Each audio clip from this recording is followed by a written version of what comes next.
I am not going to subject you to the slide deck this morning because I think you've all seen it, and I'm getting so sick of doing it that I'm trying to think of an alternative way of getting that information across without boring myself and everybody else to death. But so let's go ahead and let's just, and since we're a really small group, and Kara's putting some of the information from the slide deck into the chat. So you're getting it in that way. If you, she's giving resources for links to other resources for learning and upcoming events, maybe registrations.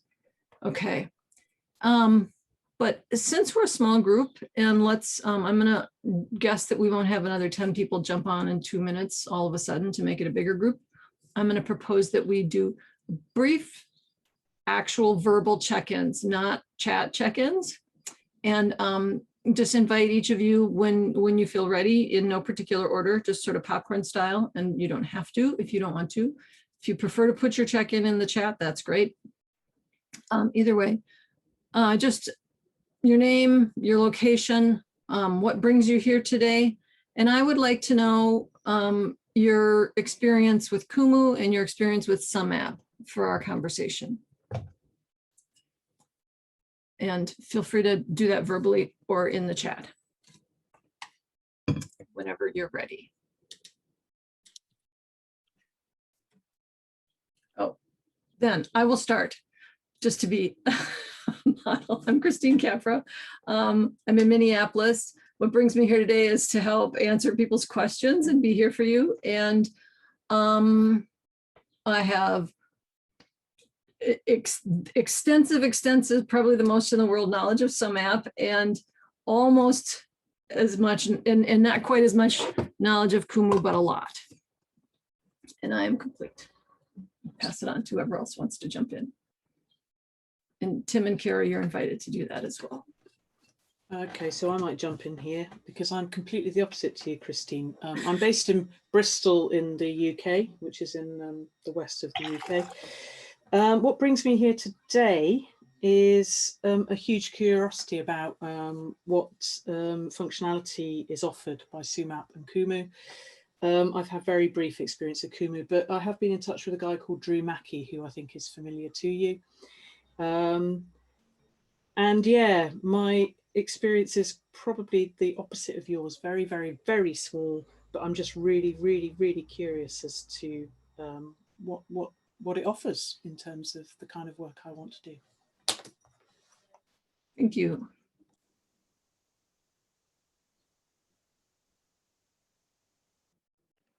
I'll hop in. I'm Kara Martner. I'm from St. Paul, Minnesota. I come by way of support to Christine. My mapping experience is budding, I would put it as, so I can answer some of your technical questions or at least direct you to a resource if I don't have the best answer. I think that's good for me. Okay, I'll go next. I've got fairly extensive knowledge about Kumu. I learned a lot from Gene Bellinger. I don't know if that name is familiar to you guys, but a lot of people know him. I know enough about Kumu to kind of push it to where I get myself in trouble sometimes and things don't work out. But I can usually hack myself around and figure what's going on with it. It's given me a fairly good understanding of system thinking, from like system dynamic, operational, that type of system thinking. I have started to move towards the soft side of systems thinking. I'm not changing sides, but working with people like Ben Roberts, I got a far better understanding and a greater appreciation for it, but I still want to maintain the discipline of system dynamics.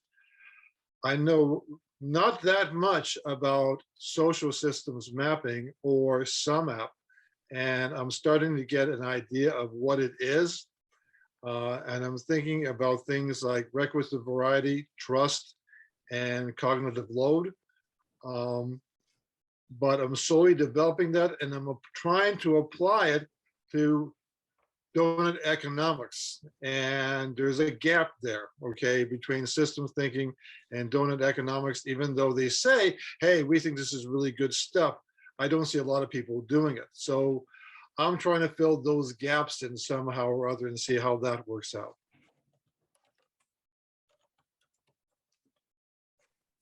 I can go. Jim Best. I've been hanging with Christine and Tim for at least 4 years or so, doing a variety of social system maps. What can I say? I'm feeling very novice yet in Kumu. Have used two-tier system sumApp projects, multiple relationships mapped, and currently working with social system maps in a couple different groups, specifically in Surge, showing up for racial justice, just opening up that map and really trying to use the map to build a relational fabric that is sticky and supportive, and using the map to do that. And I'm really at the beginning in that particular community. So, and I keep coming back here because every Monday morning, something new happens in the mapping world for me because of this group. And I'm sad that I missed last week's. So I'm back again. That's it. Thank you. Tim Hansen, Christine's partner, and I know quite a bit about Camus, and we're mapping various data sets together and represent complex data in Camus. Yeah, so that's what I do. I don't know that much about systems thinking, just what I've absorbed through osmosis and listening, because Christine parsed it all out in her head, in her heart, in her soul over the years. So I picked up a lot in that regard.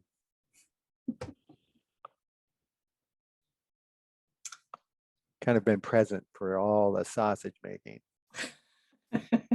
and supportive, or part of the sausage making, and the spare hands when they're needed. Yeah. So I'm thinking in terms of questions, to have you all, so here's what I'm thinking. Me and Tim and Kara are here to answer questions and support a process of learning. And Jim and Brian have come a lot of the time. And so, and often show up just to see what happens and to see what other people's questions are more than they have their own questions. So I'm second guessing that about Jim and Brian. And so you guys can shut me down if I'm marching in the wrong direction.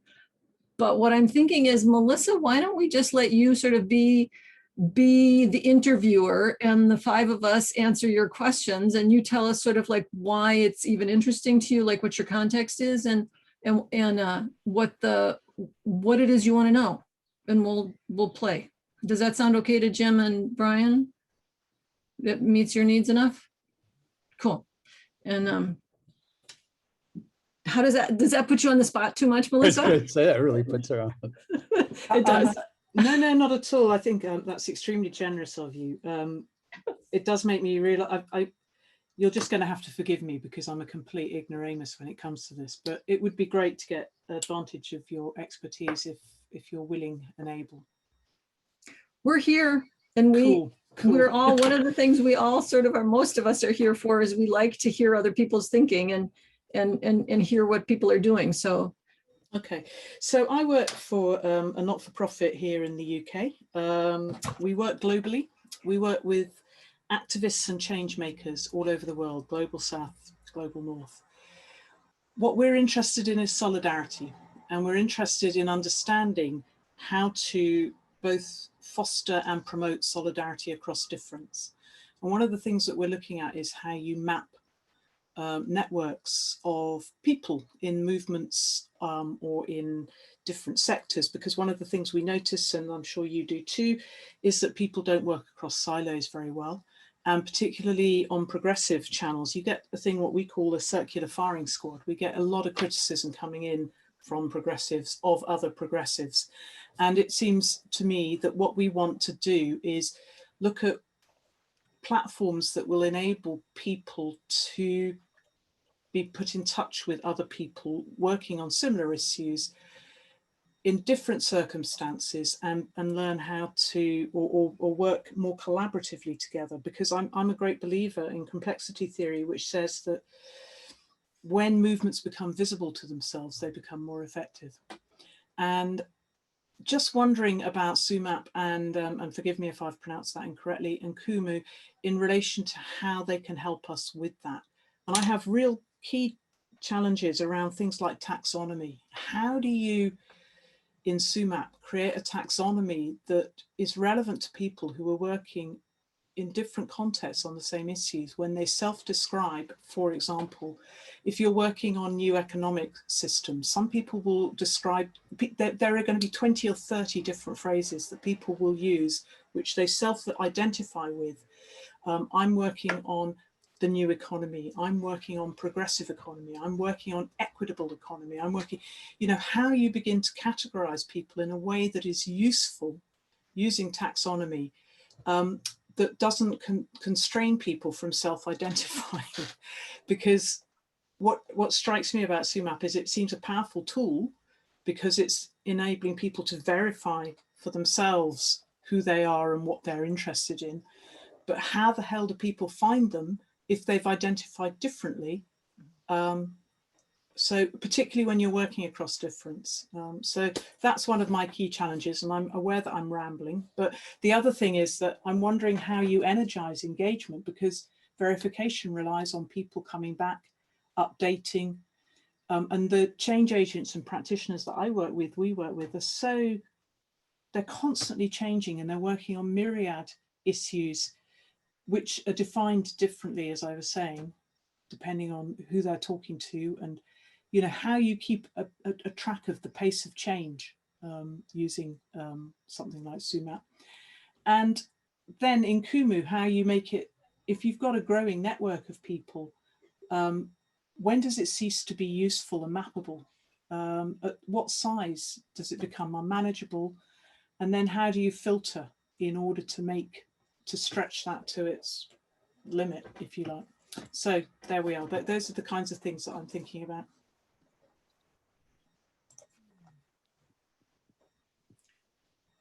Does anybody want to?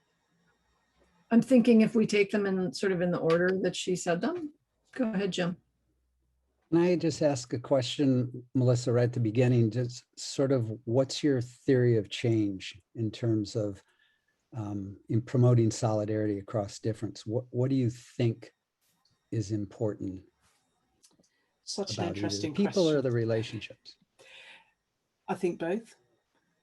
We come from a relational ontology, if you like, that all change happens with people, and that it's the trust and respect of the relationship between them that drives that. So what we've been doing over the last 2.5 years is bringing together small groups of people. We've made sure that we've had diversity of global north, global south issues, gender, sexuality, race, ethnicity, culture. So we've had groups of 13 or 14 people coming together a couple of times a month to spend time with each other, exploring the barriers to solidarity. What we're finding is that a trauma-informed, power and privilege-informed and decolonizing intent are the key components of building solidarity, particularly between the global north and global south. So what's crucial is having a safe space, Jim, we found, where people can explore these differences in that trauma-informed, power and privilege-informed, decolonizing informed, which comes quite hard. You know, me and my colleagues, we are all global northers. We all come from Britain, which is an archetypal colonizer. You know, it's been quite a challenging journey for us, but that's what we've learned, is that solidarity is a relational thing, and it can only be promoted in safe spaces where people come together to explore the barriers which tend to relate to power privilege and the imbalances and the inequity.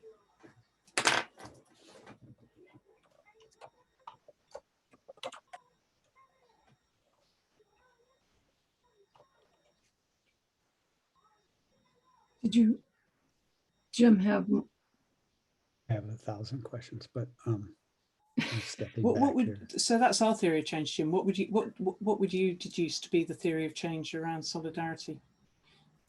I might have ideas about it, but I'm not sure that that's important. I think identifying what your theories of change are, this is me channeling Christine as I understand some of the things she said to me, is important, because when you do, then you can start thinking about, well, what are the things that need to actually change? If I'm visualizing relationships of a certain type, can I ask questions about that and map it in the network, and then see if the interventions I'm using are making a difference in those relationships, either in the relationships, the quality, the density, or the structure of them. And from there, is it important to notice that there are structures happening or not happening? Maybe it's important, maybe it's not, but you only get that by if you've collected the data that's related to your theory of change. I think that makes perfect sense. I suppose the thing that I struggle with is that what we have found is that people's experiences are individual as people themselves. And so I really hear what you're saying about theories of change, but I wonder if that isn't in and of itself a slightly oppressive mechanism created. Theories of change have become very fashionable, haven't they? And it just seems to me that it's a way of trying to make sense of something that's quite complex. And so I really love theories of change, but I also struggle with them in as much as I think that they are themselves an instrument of control, if you like.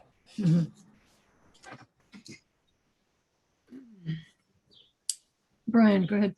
Yeah, okay. So I only got some coarse grain thinking about this. I mean, I can't get into the fine details because I'm just not smart enough. But a couple of things. One, you talked about silos, and just last week we were talking about network horizons, okay?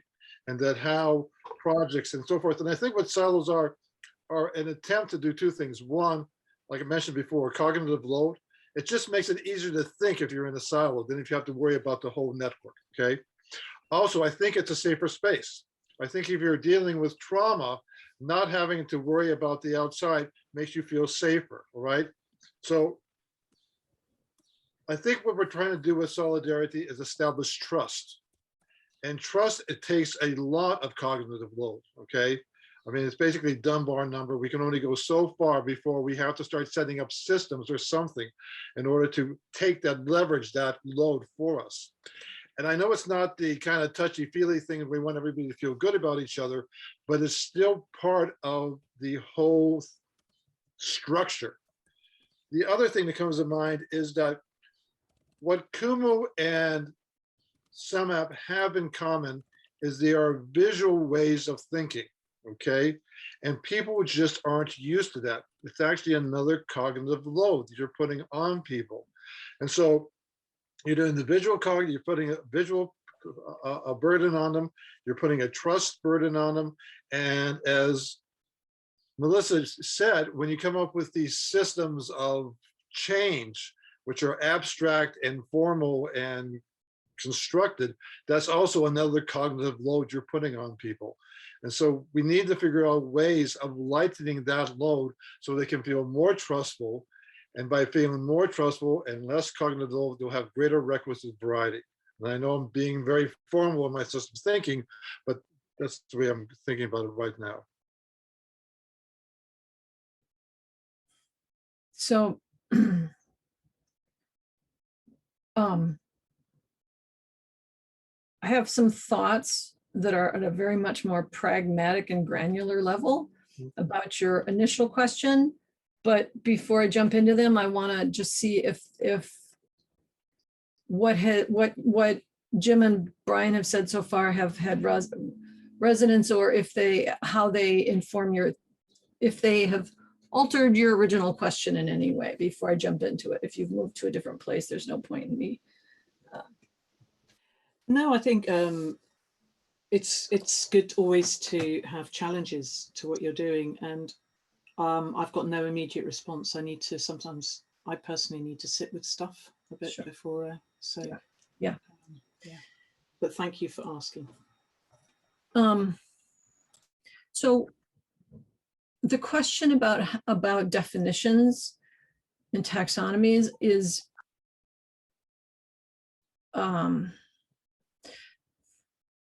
I don't like it. It is a key challenge, I feel like, for social system mapping. And it is also a key, just as you commented about how theories of change can be a kind of dominance. Language is a kind of dominance. And so language is highly crucial because you don't want to be using, especially you don't want to be using dominating language that turns people off. And at the same time, there's no way we're all going to ever be on the same page about language. And so the challenge there is, from my perspective, how do we, and I'm not saying I don't know that I have the answer. I've ever solved this problem.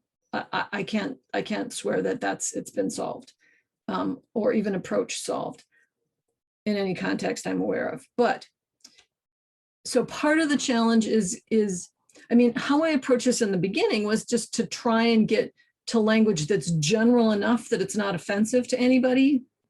That's one approach, one way of thinking about it. Another way of thinking about it is to have a lot of discussions about the language, to actually have different representatives of different groups. And that could take, that could take a lot, hours and hours and hours of sort of everybody looking at the elephant from all their angles and having lots of conversation about it. And in that process, hopefully building trust and building relationships and building shared understanding. And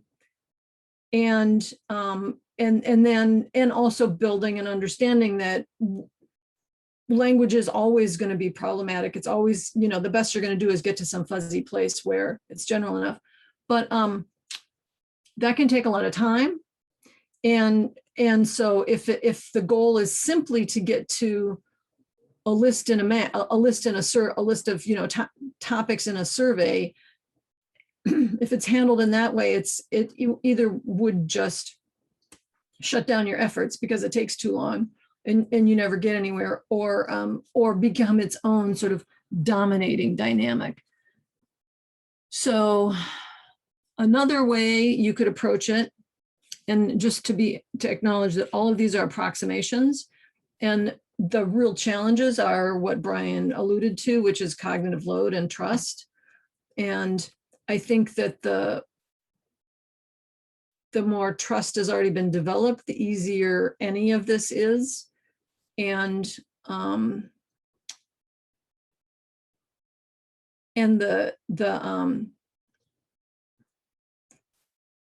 cognitive load part.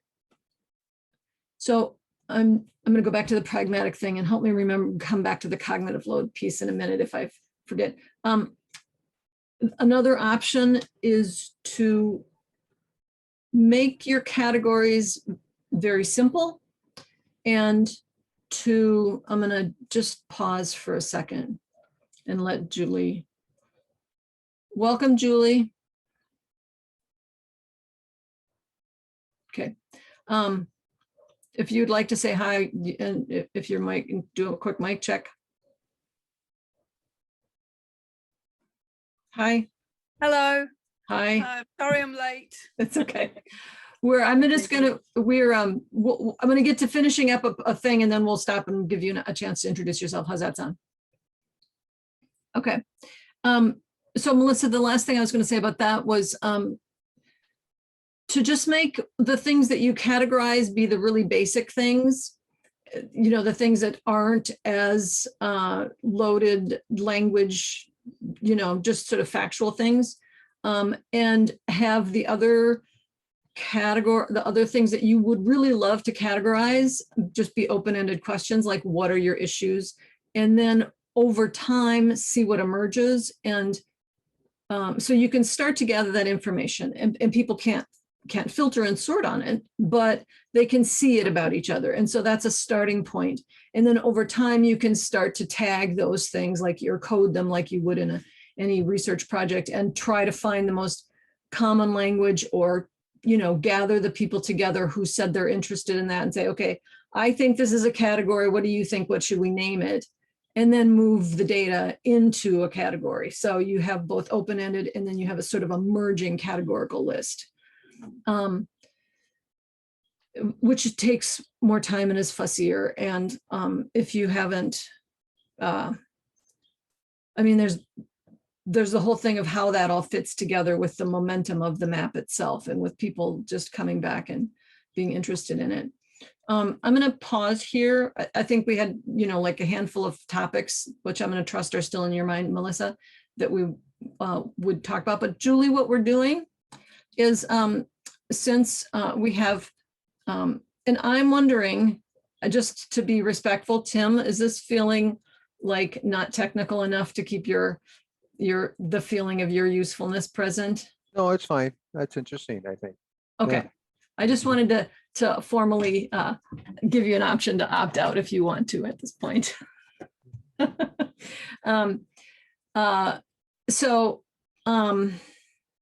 Oh, Julie, so what we're doing is, since me and Kara and Tim are here to answer people's questions, and Jim and Brian show up to lots of these sessions and often just show up to hear other people's questions, and Melissa had questions. So we were just going to actually just take Melissa's questions and the five of us respond to them.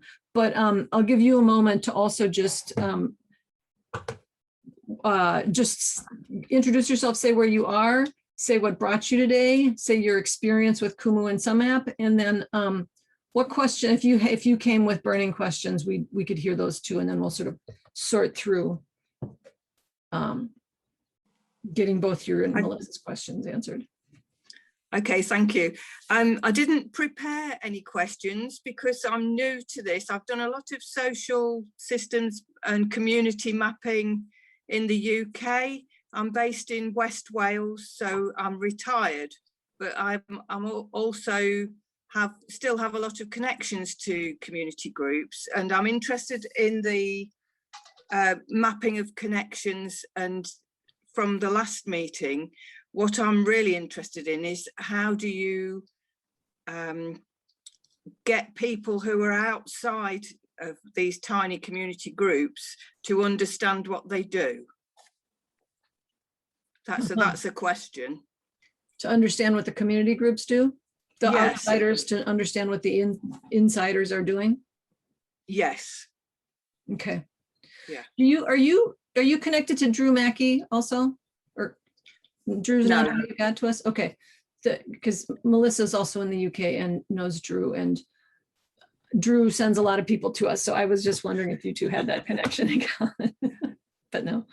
Not yet. Not yet. Yeah. Okay. So just who has a thought about the next, where to take this conversation? You want to go back to cognitive load? You had some thought. Yeah, I had some thought. Jim, comment? Just maybe Melissa re-ask. Yeah, that's based what I on was where you are thinking. now. Yeah, that's what I was thinking. What's at top of mind for you, Melissa, now? Yeah. I'm really intrigued as to what cognitive load is. that's just top of my mind. I think, thank you, Christine. I thought some of those things that you were talking about really elegant, because in what came to my mind as you were describing them is a co-creation piece can also be a powerful creator of solidarity. And, you know, coming back to the theory of change and the relational aspect of that, I thank you. That was really useful. And I think time, I always want to do things at incredible speed, but I think that speed is the enemy of solidarity. So it's just one of those tensions that we've got to balance. But that's at the top of my mind. But I'm still really intrigued as to, you know, what kind of size of networks can possibly be mapped. You know, how big a network before it becomes difficult to map, and then how do you filter to optimize? So those remain big questions for me. But I'll shut up for now. Okay, that's a quick and easy.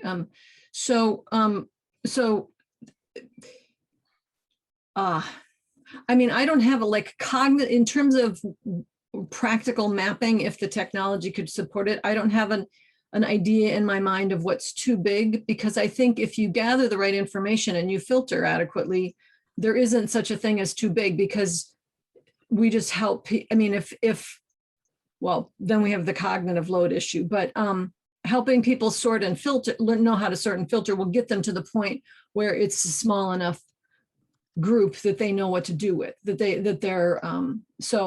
so in terms of volume,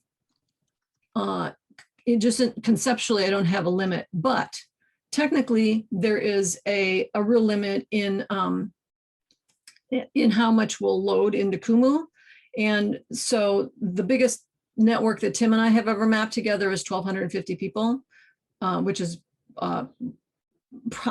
not quite twice as big as any other. I mean, I think the next biggest that I'm aware of is like 800 or 700.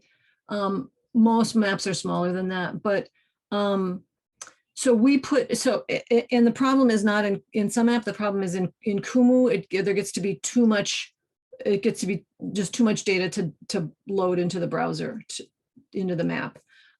So we limit sumApp at 1,500. We figured 1,250 gets pretty slow and bogged down, but that particular map was a fairly densely connected network. So if we figure, okay, 1,500 with less density would probably be fine. We're not, so that's that for the moment. That's a technical limitation. It's not necessarily a social limitation. And then when you talk about your question about how to filter, is that a technical question or is that a conceptual question? I'm not sure. Well, in this is what Tim does. I mean, he's always, you know, like we have a big fat data set and I'll say, we want to see this in this way. And, you know, and then Tim will sort of go, I mean, there are plenty of things you can do in Kumu. You can make, you know, things that filter just based on your the criteria, you know, show us all the men, show us all the women, or cluster on all the men and the women, or decorate by the men and women, or get rid of the men or get rid of the women, or whatever the questions are. So you can do that. There's a lot. So there's just, but those are like Kumu technical questions of just doing that setup. But when you talk about the volume of the data, it makes me think maybe there's something more about the gathering of it, or something that you're different than you're thinking of, just like, how do you create a filter in Kumu? I think that the complexity of filtering relates again to the taxonomy. In my mind, I was thinking, you know, how do people cut a particular set of data to have meaning to them? Yeah. It could be infinite. Yes. And so I'm trying very hard. I don't know how to conceptualize, you know, what that really looks like, but perhaps coming back to the, you know, what you were talking about earlier, that becomes part of the challenge as you go through the taxonomy. How would you want to find this data? What's your use case for this? It's a bit like building a website, isn't it? You've got to think of the customer journey to get to where they want to get to. Yeah. And I would say that the nice thing about Kumu is that whatever data you gather, and this is, you know, this is part of what you're trying to think about.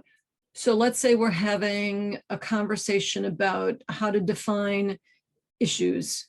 and people are using different language, if the conversation, part of the conversation then can be, well, does it matter to us? Do we want to be able to search based on issues? Do we want to be able to find each other based on issues? Well, if we do, then we need a concrete list of actual defined words. If it's open-ended text, we can't search that way.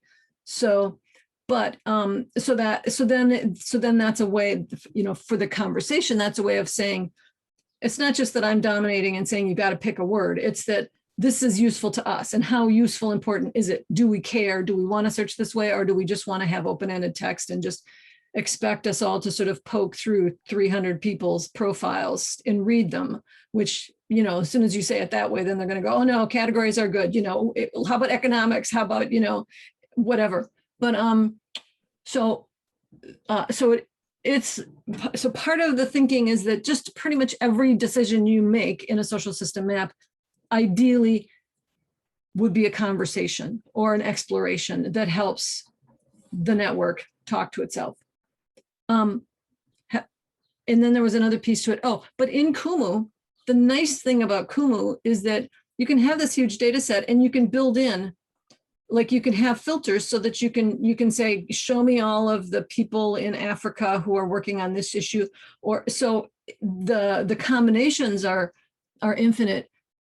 But the nice thing about Kumu is that you can set it up to enable people to do that themselves, to like say, this is what I'm looking for, this is how I want to look, as opposed to like with a typical SNA tool, you know, the SNA expert says, okay, well, I'm going to show a view that shows, you know, departments, and I'm going to show a view that shows by locations, but no one person can figure out all the possible useful views for other people. But in Kumu, you just designing the interface, customizing the interface, which is what Tim is an expert at, then enables them to do their own use case.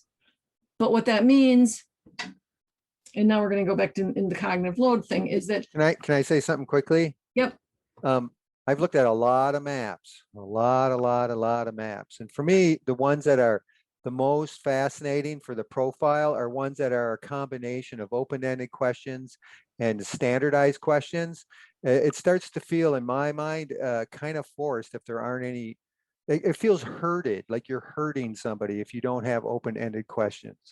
And the open-ended questions can be, you know, some of the more fascinating parts of it. So the ones that I've read that I really felt engaged in by, even if I'm not part of the network, it's just that I was mapping it, were ones that had combinations of both, that kept it personal, as well as getting at standardized things that you want to get at, but also kept it very personal. So a combination of both I've always found to be very, very meaningful and engaging. yeah. Yeah, I think that's really important. I like that a lot. Julie. So there is this sort of cognitive load topic sort of sitting in the middle of us, but being danced around. But Julie, your question got really vague in my mind, and I'm wondering if it's starting to get any. I'm wondering what you need.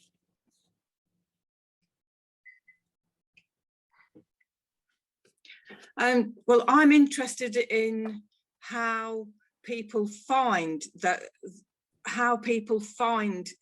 us, if you like, using these maps, because I know there are huge databases. I used to work with a charity that dealt with 700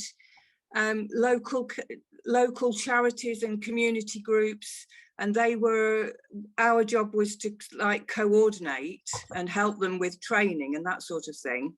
But if a member of the public or a specialist in a local authority or someone who didn't know about them wanted to find them, there was no way of them getting into the map. We had a map which was private information, if you like, and that's my interest in mapping has been to try and describe that in a more accessible way.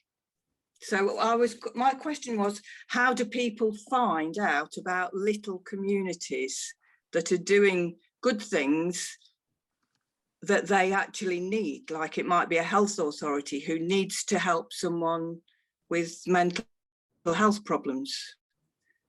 So mapping should do that. That should be one of the things mapping does. Okay. Yeah. So Brian or Jim, do you have thoughts, or should I jump in? Jump in. Okay. So it should do that. And there's a tension in, so the simpler, more pragmatic answer is you can make a map that's public. And so you map so part of what I'm noodling on is that, like, how is a map as opposed to just a directory in that case? How is a map more helpful in your mind than a directory? Because if they're looking for, a specific thing, yeah. So I'm just wondering how showing the relationships helps in the case you're thinking about, and that would help me to respond. Yeah, I think that's a good way of describing it. It's the how.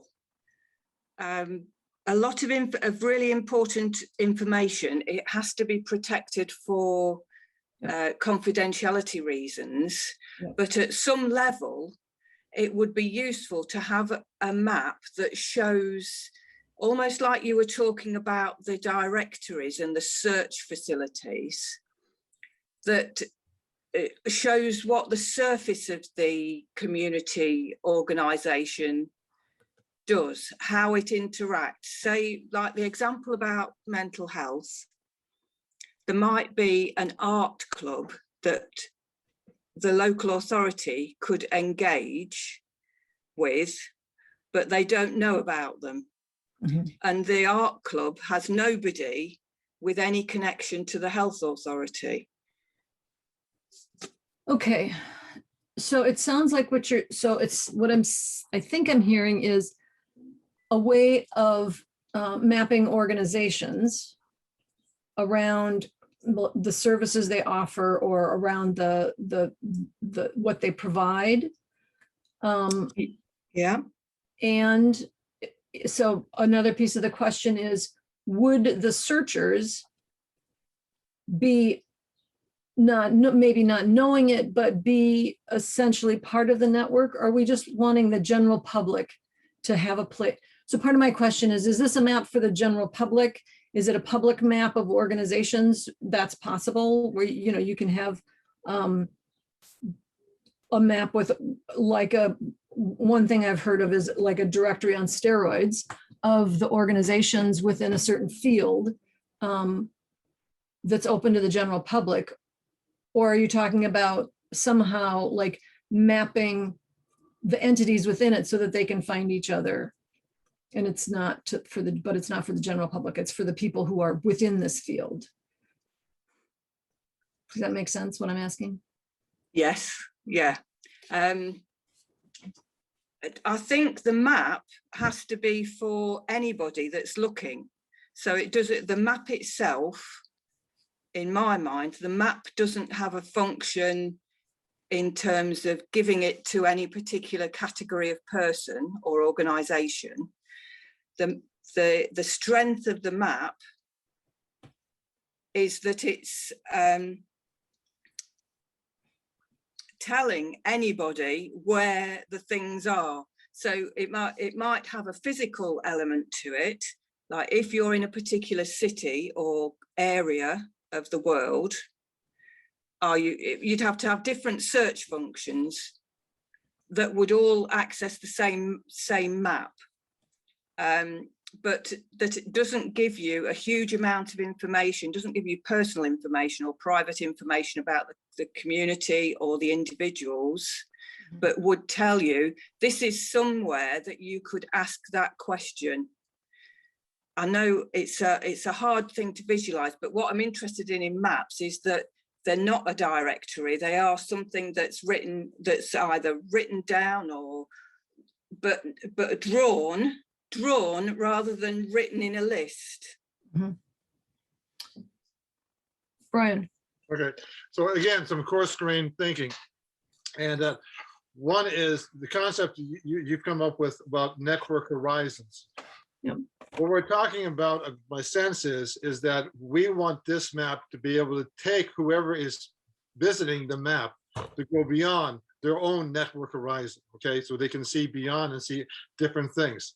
When Kumo deals with causal relationships, they do it by degrees.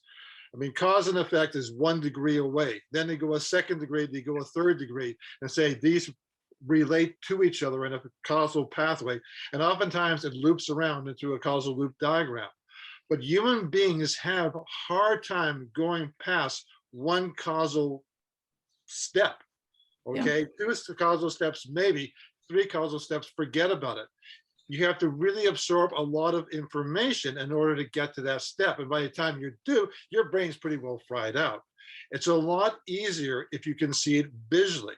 It's also a lot easier if those causal steps go beyond one's network horizon, and you can see that easier as well.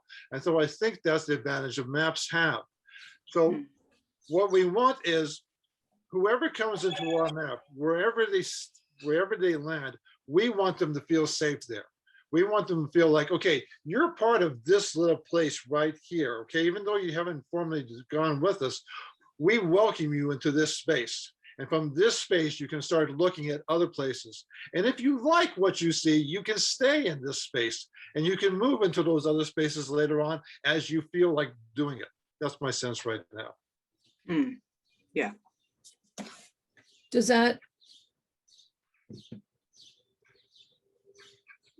help? I mean, does that not to imply it's not helpful, Brian?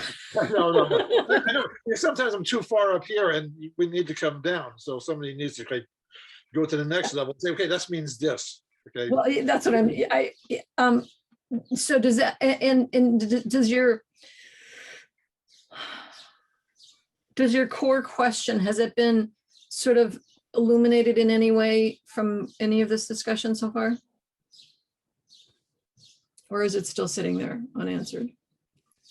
I think it's not an easy thing to answer, but what I'm interested in, because I'm very new to this particular group and I've not used Kumo, so I'm interested in the fact that there is something that could do this. There is, yeah. Yeah, so that's what I'm learning about. Yep. Yeah. And I think, and so when we talk about, so I want to just, since you're new out, when we're talking about a map, what are you, so what we're working with is things that are dots and lines. And in a social system map, the fundamental dots are human beings or organizations, and the lines are generally their reported relationships to one another. The lines could also be, we also make dots from the data we've gathered to represent categories, and then we'll also have lines connecting the people to the categories. Is that fitting with what your fundamental concept is, or are you thinking more something like geographical or concept mappy? I think that the map consists of layers in reality, and what the dots and the lines are doing are forming the structure that people then can move through. And I think that any one of those dots as a person or an organization is the thing that I am trying to find on behalf of other people. So it's getting into the map. I know, and there's lots of ways, there's so many social media ways to do that now, aren't there? If you search for something, you will find it, but you maybe haven't found the local version of that or the specialist version of that and those things might be contained in your lines and dots. Yeah.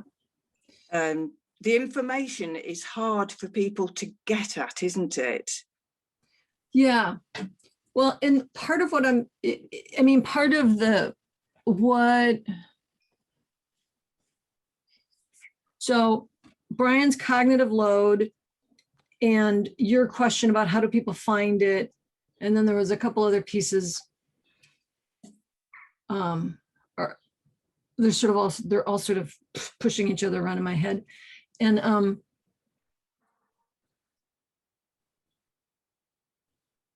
oh, I'm going to go here, even though it might not answer your question, Julie.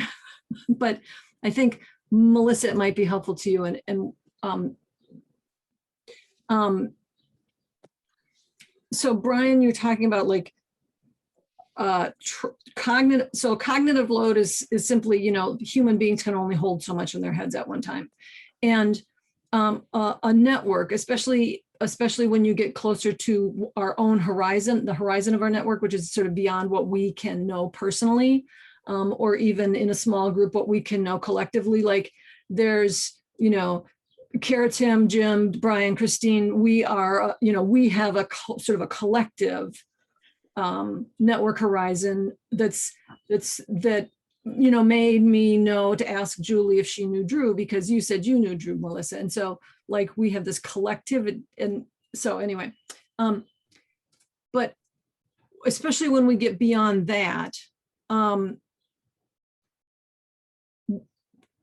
since it's hard for us to hold that information all in our heads, and we haven't had ways of visually seeing it. We're not used to looking for it. We're not used to being curious about it, used to thinking, I need to know what's beyond my network horizon. That's not a concept that we generally have had unless we have a specific need, and then we need to find somebody or something. Part of what has been starting to emerge for me, so Brian, and like in you're talking about, what makes, both of you, Melissa and Brian, have talked about, what makes solidarity work is a safe space and trust. And so what I'm starting to realize is that, like in my own experience, a social system map, like it gives me to see someone on a map and to be able to see who they're connected to in the network and know that, okay, I don't know anything about them, but I can see that they're connected to, strongly connected to 3 people that I have a whole lot, like I really entrust their integrity, et cetera.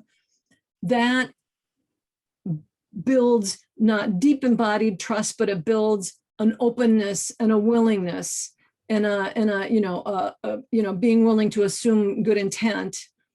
And it builds an awareness of a shared something, right? Not necessarily a shared perspective and a shared language, but I know that if they're in this map and they're connected to the people they're connected to, and I can see some information in their profile, those are people I am much more likely to just reach out to, and I am much more likely to give the benefit of the doubt to, and I am much less likely to need as many hours of figuring out who they are and like giving them the whole spiels about all of the complexity that I deal. Like I just assume a greater level of ability to recognize each other much more quickly if they're in a similar network. And I think so like that visual representation that helps us see, it's not deep, but it is like a way of seeping out the sense of safety from the small groups. And this is a thing that I've been really thinking about. It's like the scaling of connection. Like people are, we've had enough experience with networks now that people are starting to recognize that scaling relationships is really hard because there's only so many relationships we can keep track of, and building trust takes time. And yet at the same time, transformation requires, broad cross sector, et cetera, networks. And how do we do that? And so I feel like this being able to visualize the relationships is a start to that opening up and that beginning of a bit of trust and a bit of openness that we need to be developing so that we can move faster, because we can't save the world at the rate that it takes to build one-on-one trust with a total stranger who looks differently at the scale that we need to. I mean, we can't, if it takes, I mean, at that time frame, the scaling thing, would take a lot of years. And so that's the thing about cognitive load that has been sort of poking at my brain. Brian, and let me just, Brian, before you start, I just want to say to Melissa and Julie, we usually have a formal, it's not been formal at all, but we usually have a formal structured session or semi-structured that goes to the top of the hour. And then I'll stick around, and I don't know about Tim and Kara, but for an extra half hour for informal discussion. So if you guys don't feel complete and you have the time and you want to stick around past the next 2 minutes, feel free. And let's just check in, Brian, before you say something. Yeah, or unless it was really quick and they can jump off. I just want to recognize their time. Go ahead. Sorry. Okay, I mean, I'm splitting a hair here, but I don't think you're really speeding up the process. I think what you're doing is you're getting rid of those things that are slowing it down. You're getting rid of those things that are holding you back. No, that is a very good hair to split. We're removing the friction and the drag that come from colonization and dominance and extraction. We're in trauma. We're sort of lowering some of that drag a little bit, not a huge amount, but yeah. Yeah. Thanks for splitting that hair. So, so Melissa and Julie, just to check, do you need to jump off? Do you want to, or do you want to stick around a little longer? And it doesn't have to be the whole half hour, it can be 5 minutes or whatever. I just want to check in with you if we should we have a goodbye ritual at the top of the hour, and if we should do that or not, if you're depending on leaving or staying. I'm fine for staying. That's fine. Thank you. Julie, what about you? Do you need to jump off, or are you going to hang out a little bit longer? Okay. Julie said fine in chat. So, Julie, I feel like we haven't entirely, so there's still a piece of your question, which is, do the people, like, if it sounds like I'm going to jump off. Okay. Yep. Sorry. See, so wait, let's do our thing. We love you. Bye. Bye. Okay. Thanks for being with us. Have a good day. Thanks. That's our goodbye ritual. So, Julie, part of my question is still, do you, like, okay, so it sounds like what you're saying is you want sort of anybody in the world, anybody who could have a need or a use, to be able to, Kara, are you jumping off? Okay, you can hand over the hosting to me. Thanks for being here. I'll see you later. Okay. It sounds like you want sort of anybody in the world to be able to find the resources that are in the community. And there's no way you're going to get everybody in the world on the map. So like that distinction of, do they have to be on the map to find it, or can they not be on the map but still find the resources within the map? That's a question I'm not clear on. Does that make sense, what I'm asking? Yes, yeah, because there are so many things to go in a map, aren't there? Yeah. Yes. Find what's in and what's out. Yeah, and that's where you have to draw your boundaries, I suppose. But when we worked with the community groups, the only person that had a full list of all the groups was the boss of the overseeing company. You know, it was called, it was a voluntary, like a voluntary services, like a coordinator group, if you like. Yep. And that acted as the connector to authorities, whether it be a school or a Mhm. local authority or a national Mhm. health service, for instance, in the UK. And most of the time, the information is not needed by anybody. And the individual little groups don't want to be and don't need to be telling everybody what they're doing day to day. Yeah. They've got to get on with, they're autonomous, and they're able to manage themselves, and they don't need to be sort of answering a lot of questions all the time. Yep. But there might be somebody in the outside of that system that actually needs them and that they want to work with.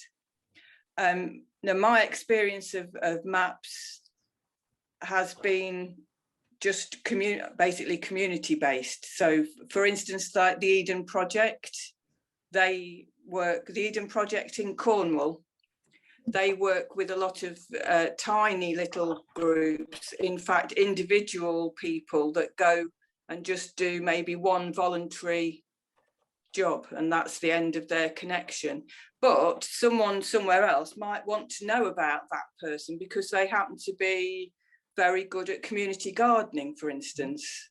Mm-hmm. So I know what you said about a map not being able to contain a huge amount of information, because over a certain amount of information, it becomes too much for any human to deal with. And that was your cognitive problem, wasn't it? That you can't look at it all. You can't. Well, is that what I'm hearing? So actually there's sort of two, let's say there's three, in my mind, three limiters for mapping. There's probably a lot more, but one of them is, well, the cognitive load to me is more about our understanding of what's in the map and our ability to navigate the map and our interest in the map and how a map can help us manage cognitive load. But it's not going to help us manage cognitive load if we're not aware that we're experiencing cognitive load and that we want to manage it and that there's something that we need to sort of learn or a different way of understanding. So cognitive load is sort of an inherent challenge in mapping overall, and it's also a thing that mapping is trying to help us address. So that's one kind of limit. The other kind of limit is simply technical, simply that the map that a Kumu map can only hold so much data, and it's mostly about not how much data can we hold about each node, because we get some really big fat surveys with a lot of data in them, but how many nodes and how many connections can you reasonably collect in a Kumu map? So that's one, and I would just call that the technical boundary. And but there's another boundary, which is sort of more pragmatic, which is how, okay. The sumApp was designed to enable you to get node information and connection information from either individuals or organizations themselves, to actually ask them to contribute their information so that it can be visualized. That Drew actually has started using it just as his database for other kinds, because he does other kinds of mapping, and he has decided that sumApp actually structures the data so nicely that it's easier for him to put the data that he's gathering about, like if you've seen his Brexit map or his Trump Putin maps, he's gathering that data by research, but then he's actually storing it in sumApp because it structures it both for Graph Commons and for Kumu, and it's easier for him. So you could be doing that. That makes what I'm going to say next an even bigger issue, but the real question is, so in that, this boundary has to do with how many entities can you get to give you data? How much, what's their motivation? What's their reason? If it's not close enough to their hearts, they're not going to bother sharing the data. If it doesn't feel to them like it serves them in some way. There's no point, there's no reason for them to give the data. And you could go the Drew route, but that means your data set's going to be even smaller because it's going to be manually constructed by you, which is super time consuming. Whereas getting them to offer their, put their data in isn't super time consuming for you. Once you've, back to Melissa's original question, got it clear what data you want to gather and is this valuable to the network or not. So that's more the boundary I'm thinking about. Like if people aren't aware of this, if they haven't given their data to the map, that means they're not like, do they need to be mapped in order to be found? You can have a public map, but from your conception of how you want it to be, do they need to be in it, or can it just be a public map that anybody can find? Given that you don't have the capacity to get all the information in the universe. And Brian, I see you're wanting to butt in. Go ahead. Okay, so what you're talking about and something else that came to mind, there's a different aspect to overall of what Julie's talking about. And that is, it sounds like a lot of what she's dealing with, or the organizations, are going to a command and control top-down type of paradigm. Okay. Yeah. And because they're in that paradigm, that paradigm says, hey, focus on your goals, do what you're supposed to do, and keep your nose to the grindstone. Okay. Yeah. And they have to work, like, especially with funders. Those funders are also working on a command and control top-down paradigm. And that kind of like pushes everything into a particular direction. What you were just talking about is networking. And it seems to me that the stronger you can make your small network, okay, the stronger you can break the trust in, the easier it is to bring other people in. It's when the trust and connections. I'm sorry, hang on one second, but Brian, Julie, who's got noise going on in the background? Yep. Me. Can you Sorry. just, yeah, it's hard to, okay, sorry, Brian, go ahead. No problem. Okay, so when you're creating a network, if the connections are loose or fuzzy, whatever like that, then when new people come in, it's hard to do, especially if the command and controller says, hey, I don't have time for this, I need to focus on that. But if you could break that, if you could create that new horizon, I think you would create a tremendous amount of energy that would make a big difference, okay? But you have to change people's thinking, and changing people's thinking, I think, is moving to visual thinking and say, okay, here, now you can see it, this is what's happening. But it's not easy to make that transition. Yeah, and Julie, back to what you were noticing when I was giving you the responses to the how to categorize in the language issue. Or no, Melissa, did I say Julie? I meant Melissa. Anyway,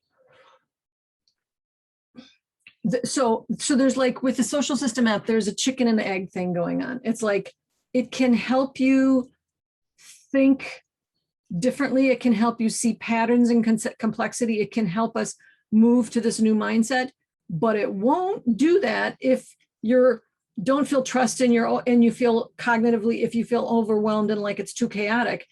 But it's chaotic because it is complex. So it's like this huge chicken and egg, and if you can get, so on the one level, just having a visual representation, and in some ways it doesn't matter how crappy it is, because it's a visual representation that helps us begin to think in a different way, right? And at the same time, it's like, if it's not actually representing what we need it to represent, then it's easily dismissed. Like we'll have a moment of going, that's cool, and then going, so what, and moving on. So, and then maybe we just get resistant to it, like we get immune to that new view because it didn't serve our purposes. So there's there's a constant tension between how do we do the mind shifting with the visual without overwhelm. I mean, just like, and that is, so to me, the tool is the process, like actually building the tool and is the process. And yeah, it is and it isn't. It's kind of both.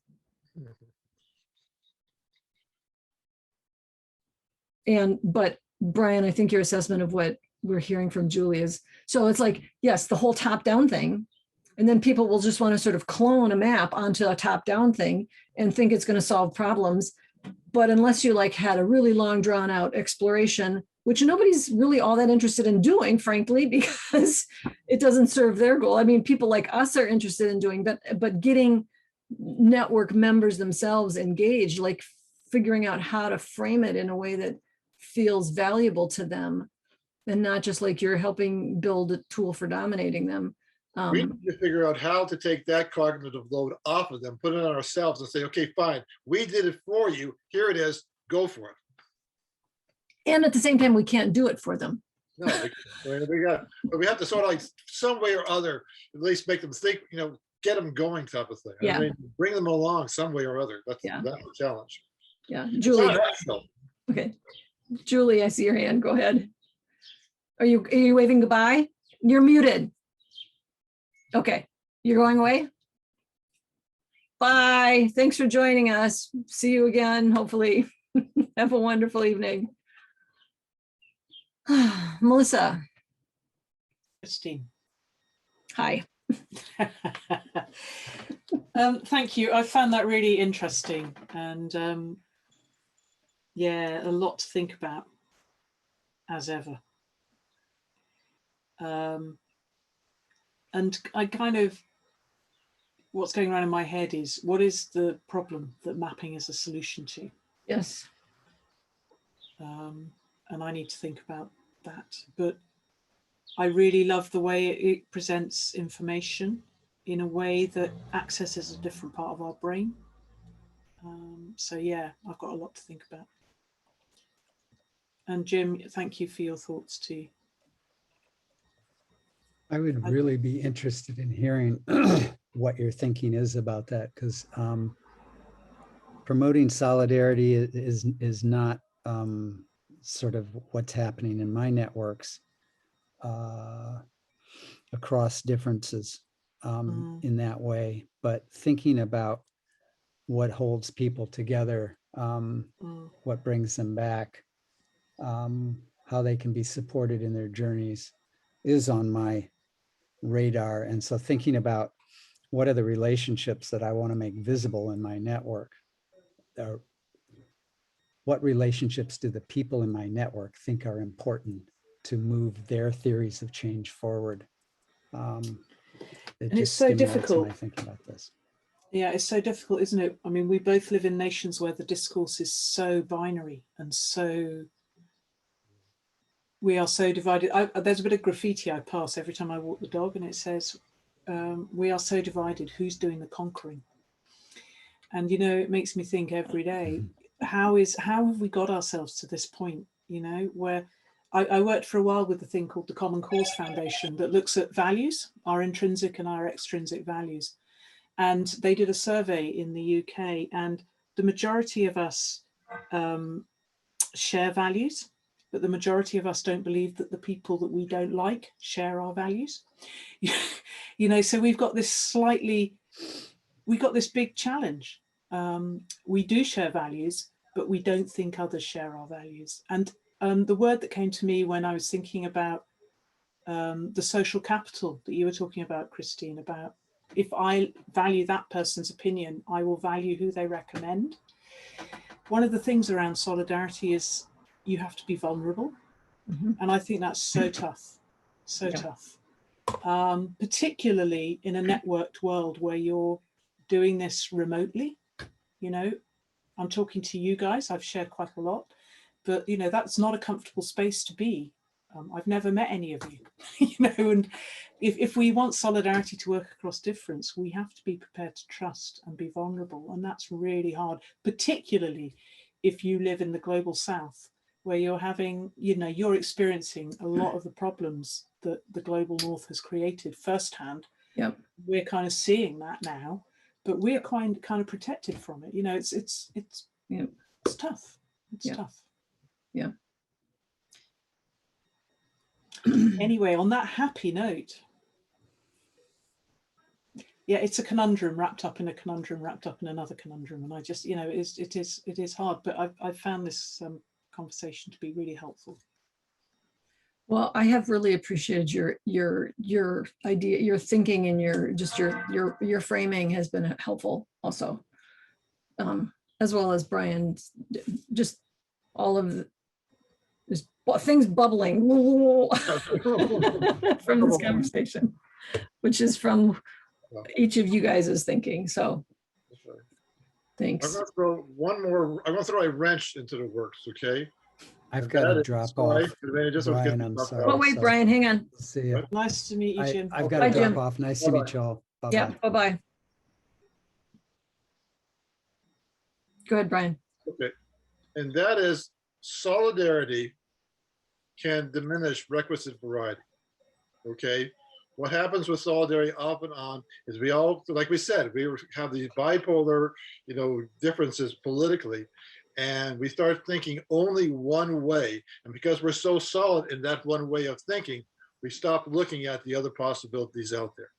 So too much solidarity can actually, it lightens our cognitive load. We know exactly what's right. We have no doubt about what's right, but it still lowers our requisite variety, and we can really mess the world up.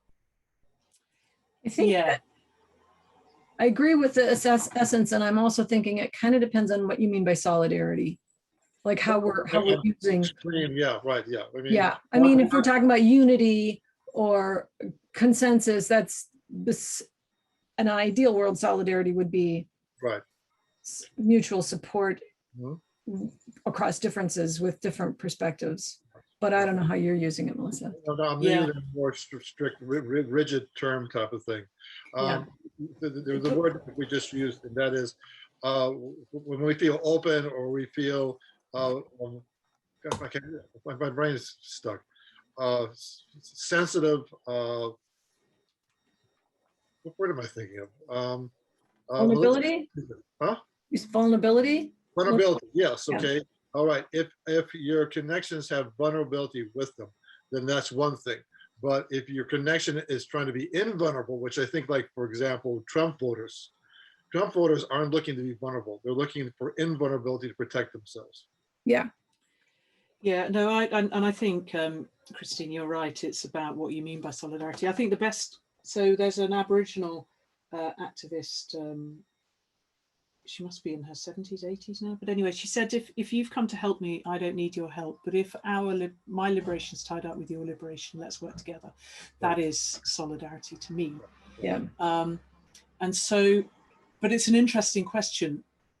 I like to think of solidarity as a progressive thing, but it actually can be an incredibly regressive thing too. Mhm. Yeah. If you have solidary groups Mhm. acting, I mean, in nativist ways, it can be. Yep. Yeah. Yeah. Yeah. But curiosity, I've heard the word curiosity a lot. That is absolutely at the heart of it. You have to be curious. Yeah. Yeah. Anyway, look, thank you all. Thank you both now. Yeah. It's been really helpful. And I just need to practice, I think, a bit with sumApp and Kumu and just mess around with it. That's my usual advice, is just get in there and play and keep availing yourself of our resources and see what's possible. Because as you get in there, it will get the options will get clear. You'll have new questions, and that will help you inform your next question. So yeah. And do you do kind of sumApp 101 kind of workshops? How No. do you?